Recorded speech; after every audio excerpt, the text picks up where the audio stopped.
Boa noite, professor. Meu nome é Pedro Guimarães e hoje eu vou apresentar o trabalho final da disciplina de métodos quantitativos, que é o meu artigo intitulado Fatores associados ao risco de ocorrência de dengue em domicílios urbanos.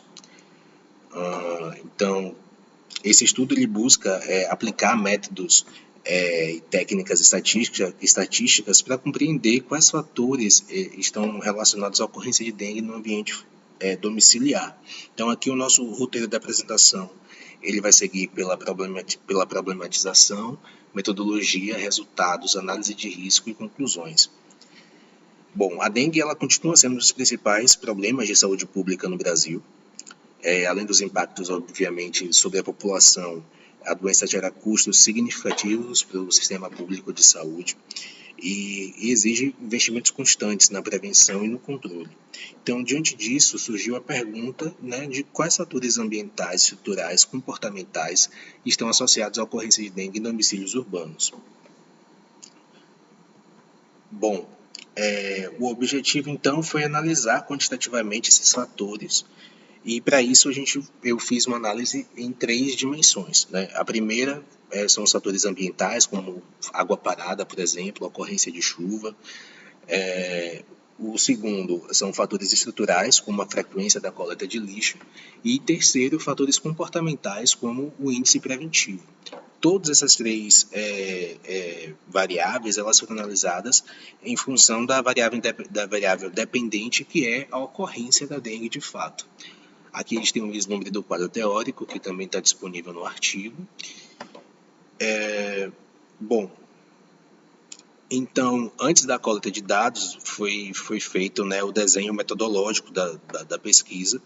Então, os dados eles são coletados através de um formulário que foi aplicado na amostra selecionada, um formulário desenvolvido, estruturado através do Google Forms, para poder se estabelecer o índice preventivo, que é uma variável fundamental no trabalho. Foi utilizado no formulário a escala Likert de 1 a 5, onde 1 é nunca e 5 é sempre. E foi levantada uma população de 80 indivíduos, 80 indivíduos do meu próprio círculo pessoal, contatos, que eu pude compartilhar através de WhatsApp, o formulário, dos quais eu selecionei, os 32. Então, uma população relativamente pequena, de 80 indivíduos, mas suficiente para ser representativa, através dessa amostragem de 32 participantes. Bom, então, assim, esse instrumento ele foi previamente validado também. Ele passou pela avaliação de IA, do Gemini, e também, posteriormente, eu busquei pessoas especialistas, e que têm vivência na área de saúde pública, que também deixo explícito no artigo, que pudessem dar um feedback sobre o Google Forms, o formulário, e após os ajustes realizados, o questionário foi aplicado aos participantes sorteados e foram organizados para análise estatística. Bom, eu pude verificar a consistência da escala preventiva utilizando o alfa de Cron, do qual eu obtive o valor 0,82, que indica uma boa confiabilidade. As variáveis elencadas, a gente pode ver aqui à direita, a consistência interna por cada variável selecionada. Iniciando os resultados, foi possível observar que 43,8% dos participantes relataram presença de água parada próximo ao domicílio. Além disso, 34%, 0,4%, relataram ocorrência de fato de casos de dengue, e 75% informaram possuir uma coleta de lixo adequada. A idade média foi em torno de 38 anos, e o índice preventivo apresentou média de 3,92 em uma escala de 1 a 5. Então, isso mostra uma distribuição relativamente equilibrada dos dados e sem uma grande distorção, com tendência à estabilidade central.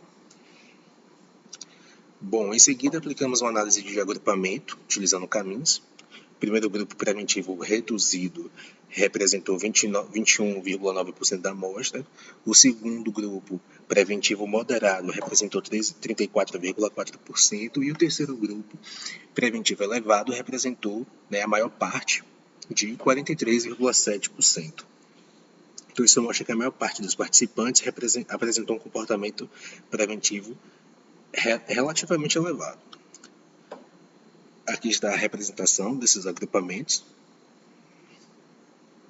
Bom, falando de associação, que foi na etapa seguinte, o principal resultado foi a forte associação entre a associação positiva entre presença de água parada e ocorrência de dengue, que teve um coeficiente de 0,88. Também foi possível observar uma associação negativa entre o índice preventivo e a ocorrência de dengue, o que significa que quanto maior a adoção de práticas preventivas, menor a ocorrência da doença. Esse coeficiente foi de menos 0,81. Coleta de lixo também apresentou uma associação negativa moderada, indicando também um possível efeito protetivo. Aqui à esquerda a gente tem o heatmap, disponível, também disponível no artigo, a equação do modelo, como foi aplicado. Bom, então, esse modelo de regressão, ele permitiu avaliar simultaneamente o efeito das variáveis. Em termos práticos, os coeficientes positivos aumentam a probabilidade de dengue e coeficientes negativos reduzem essa probabilidade. Então, o maior coeficiente positivo observado foi o de água parada. Então, aqui a gente tem a interpretação com os odds para valores acima de 1 representam um aumento do risco e valores abaixo de 1 representam um efeito protetivo. Então, isso significa que domicílios com água parada apresentaram uma chance muito maior de ocorrência de dengue comparado aos demais. Por outro lado, o índice preventivo apresentou um efeito protetivo importante também. Bom, principais achados e gestão pública. Então, assim, de certa forma, concluindo, os resultados eles possuem implicações práticas para a gestão pública, potencialmente, reforçam a importância do controle de criadores e eliminação de água parada. Também mostram que campanhas educativas podem reduzir o impacto relevante por meio da mudança do comportamento da população e melhoria do índice preventivo.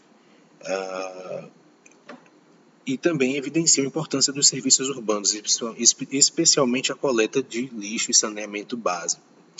Então, podemos concluir que o estudo demonstrou que fatores ambientais estruturais e comportamentais apresentam sim relação com a ocorrência de dengue. A presença de água parada também se destacou como o maior fator de risco, o principal fator de risco. Existem outros fatores associados, como a coleta de lixo, que é um comportamento preventivo. Como limitação, eu diria que o tamanho da amostra, 32, uma amostra aí, mínima possível para se fazer uma análise. Mas apesar disso, os resultados eles demonstram que de fato, uma análise quantitativa ela pode apoiar uma decisão baseada em evidências de dados da saúde pública. E é isso, muito obrigado pela atenção e uma boa noite.